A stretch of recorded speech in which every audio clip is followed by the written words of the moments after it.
Assalamualaikum warahmatullahi wabarakatuh. Alhamdulillahirobbil alamin wassalatu wassalamu ala asrofil anbiya'i wal mursalin sayyidina Muhammadin wa ala alihi wassohbihi ajmain amma badu. Palamitra anu kusimkuring dipihormat anu insya Allah ku Allah dimuliakeun. Puji sinareng syukur kehadirat Gusti Allah Subhanahu wa Ta'ala kanggo sagala limpahan rahmat sarta hidayahna. Tina kasempatan ieu urang tiasa patepung Pak Ampok jongok sasarengan dina ieu dongeng. Sabab, lamun teu aya nikmat nama, urang moal tiasa patepung sareng mirengkeun ieu dongeng nuku simkuring bade dipedar. Solawat sareng salam urang haturkeun ka junjungan urang, Kanjeng Nabi Muhammad sallallahu alaihi wasallam. Kulantaran anjeunana, urang janten tiasa ngabedakeun sagala perkara dihirup urang, mana anu hak jeung mana anu bathil. Palamitra sadaya anu dimuliakeun ku Allah Subhanahu wa Ta'ala. Ujug benten sareng ria. Terkadang ria mah tiasa dihindari, tapi ujub mah sering pisan timbul. Contoh, urang sholat tahajud rencepan, teu aya nu terang sareng teu cacarita ka anu sanes, nu ngandung harepan henteu ria, ku henteu cacarita ka nu sanes berarti terhindar tina ria. Samata-mata urang ibadah teh karena Allah, sanes hoyong dipuji ku nu sanes alhamdulillah. Tapi ulah ngerasa puas heula, sabab syaiton terus usaha ngagalincir keun manusa. Teu karaos dina hate noroweco, kusabab timbul rasa bangga ka diri. Alhamdulillah geuning, urang mah bisa hudang tiap pauting tara katinggaleun sholat tahajud, sementara anu sanes mah pulees. Tah keur hate noroweco kitu disebutna ujub. Sanaos berhasil henteu ria, tapi teu berhasil tina ujub. Ujub nyaeta perasaan bangga ka diri sorangan, ngarasa diri hebat, reueus ka diri, reueus ku kehebatan diri. Ujub teh panyakit hate anu pang teu katingali atanapi teu kaciri. Perasaan ujub bisa datang dina sagala bentuk. Jalmi anu rajin ibadah, reueus ku ibadahna. Jalmi anu berilmu, reueus ku elmuna. Jalmi anu geulis, reueus ku kagelisana.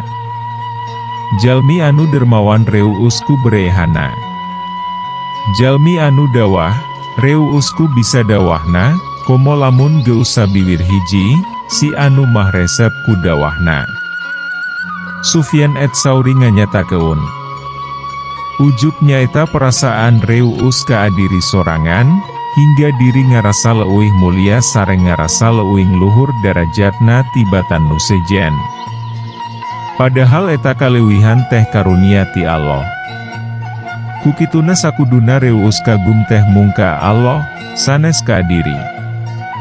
Kudu inget syaiton pasti menggiring manusia bangga reueus ka alam pikiran diri sorangan, supaya amalan manusia teu meunang nilai ti Allah. Palamitra sadaya, hapunten Mang Agustin, mung ngemutkeun, datang tos ari terang mah sadaya oge terang, mung sering hilap. Mudah-mudahan urang sadaya tiasa terhindar tina sifat ria sareng perasaan ujub. Tiasa janten jalmi anu ahli syukur tina nikmat karunia anu dipasihan ku Allah Subhanahu wa Ta'ala.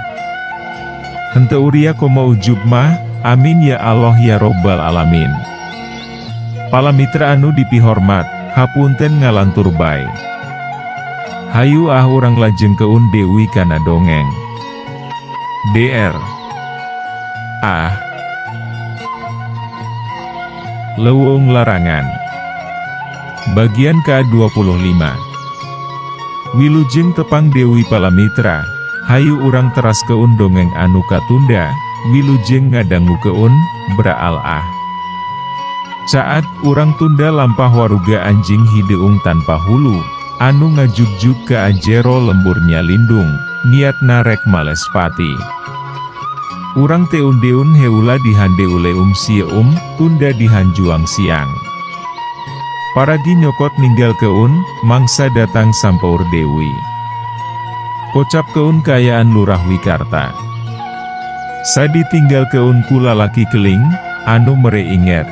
Sangkan waspada bisi aya Rajapati anu ditimbul keun ku dengdemna anjing hideung, Lurah Wikarta, teu eureun menekung kanu maha agung, munajat kanu maha kawasa. Neda supaya sakabeh pangusi lemburnya lindung, aya dina pangraksa mantenna. Dijauh keun tina sakabeh pancabahya, anu ditimbul keun ku setan idajir laknatullah. Kabeneran, kaya Nyiratmi, geus mimiti cieui-cieui. Sari bubur mah geus bisa asup, ngaliwatan ti corona. Atuh Lurah Wikarta bisa leuwih jongjon, enggoning mujas medi, ngadieu keun diri kanu maha welas asih. Peuting katilu. Beres ngalaksanakeun sholat tahajud di palataran imahna, Lurah Wikarta, menekung. Mepet panca indrana. Ngayakeun sambung rasa jeung nu jadi guruna, Kiai Sedawira Lepen. Sambung rasa anu bisa dilakukeun ku jalma-jalma linuhung. Angin peuting, ngahiliwir. Nyecap tembus kana tulang sumsum. Bareng jeung hiliwirna angin, aya haseup bodas, anu mimiti ngulibengan eta tempat. Tina jero haseup bodas, kaluar hiji tangtungan sepuh. Make pakaian sing sarwa bodas. Pamaun teu bersih, cahayaan. Kumis jeung janggotna anu panjang tur bodas kawas kapas, katiup angin peuting. Aya songit anu melebar, minuhan eta tempat, bareng jeung sumpingna yu sepuh. Kasep, anaking. Murid mama. Geura lugay. Iyo mama datang, nedunan panggupai rasa ti hidep. Suanten ieu sepuh, agem. Ngandung simatur komara. Lalaunan, Lurah Wikarta muka panona. Haturan, ingkang guru. Salam teajim kangge salira. Hapunten, murid parantos kumawantun mulem salira. Lurah Wikarta, ngarang keupkeun dua leungeun di hareupeun dada, bari rengkuh jero. Sirahna ngeluk, tungkul. Pinuh rasa ajrih kanu janten guru. Teu nanaon, anaking. Mama teu ngarasa kaganggu. Hidep teu kudu akca. Naon pamaksudan hidep. Mama geus nyaho, naon anu jadi karepet hidep. Anaking, Raden Wikarta Surya Dilaga. Bates antara hideung jeung bodas, bener jeung salah, saipis halimun isuk. Anu bisa puraiku hiliwirna angin. Salila maya pada caan di lingkup gunung ngaran kiamat kubro, perang antara bener jeung jahat, moal lekasan. Bakal aya wae kajahatan, dina wanda anu beda-beda, suanten Kiai Sedawira Lepen, ngagalindeng. Agem. Waktos ngadugi keun wejangan, kaa ingkang murid. Anaking, geus jadi kewajiban orang salaku manusa anu kumelendang di jagat pawayangan, pikeun ngabasmi kejahatan, anu ditimbul keun ku sifat angkara manusa, anu aya dina kawasa setan idaji laknatullah. Komo saperti hidep, salaku hiji pamimpin. Kudu panghareupna, tur wani toh pati jiwa raga, pikeun nanjeur keun bebeneran, ngancur keun angkara. Hiji pamimpin, kudu wani tur siap nyandang gelar, sapertos gelar anu dipibanda ku Raden Fatah Pangwasa Demak Bintoro. Gelar anu sami dipibanda ku Raja Karajaan Sumedang Larang, Prabu Geusan Ulun. Anu dipasihan gelarku para waliullah, Khalifatullah fil ard. Senopati Ingalaga, Saidin Panatagama. Wawakil Allah di yeu bumi, prajurit di medan laga, pamimpin dina ngabela agama. Wejangan Kiai Sedawira Lepen, ibarat untayan mutiara anu murak ninggang ubin, sorana, ngalagena.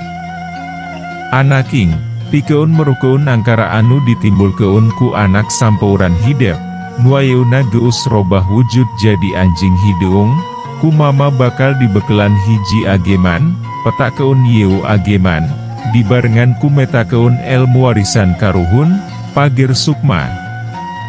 Tong poho, munajat kanu maha kawasa, Kiai Sedawira Lepen, mungkas cariosanana, bari ngasongkeun hiji bungkusan. Lurah Wikarta, gewat nampanan eta bungkusan. Ngahaturkeun rebunuhun, laksa ketika bingahan, ingkang guru. Salira parantos masihan kapercantenan ka Aji Simabdi, Lurah Wikarta, rengkuh jero. Sakitu, anaking. Mama pamit, wujud Kiai Sedawira Lepen, katingali beuki samar, kawas asup kana haseup bodas. Geus kitu, les. Haseup bodas anu ngulibengan eta tempat, ngalungit. Jika kabawaku sumilirna angin pauting. Di zaman mimiti ngadegna karajaan Sumedang Larang, sadaya panguasa karajaan, kagungan hiji elmu anu dipikagimir ku musuh, namina elmu karahayuan kasumedangan. Panguasa karajaan, diantawisna Prabu Lembu Agung, Prabu Gajah Agung, Pangeran Santri, Prabu Geusan Ulun, Panglima Karajaan Embah Jaya Perkasa, Ponggawa Petingan. Ki Sedawira Lepen, ngawaris kana yeu elmu. Ayeuna Kiai Sedawira Lepen, ngawaris keun yeu elmu kanu janten murid, sakaligus sekeseler ti Pangeran Santri. Lurah Wikarta, atawa nami aslina Raden Wikarta Suryadilaga. Salah sahiji tina rangkean elmu karahayuan kasumedangan. Nyaeta ilmu pager sukma. Naon ageman anu ayeuna dicekel ku Lurah Wikarta? Bakal kumaha nasib Margono, oge pangeusi kampungnya Lindung? Antos pederan pamungkas siu carios. Waktos palamitra CF, tangtos panasaran, tapi da kumaha atuh kedah hanca. Mangga urang antos salajengna. Caak permios.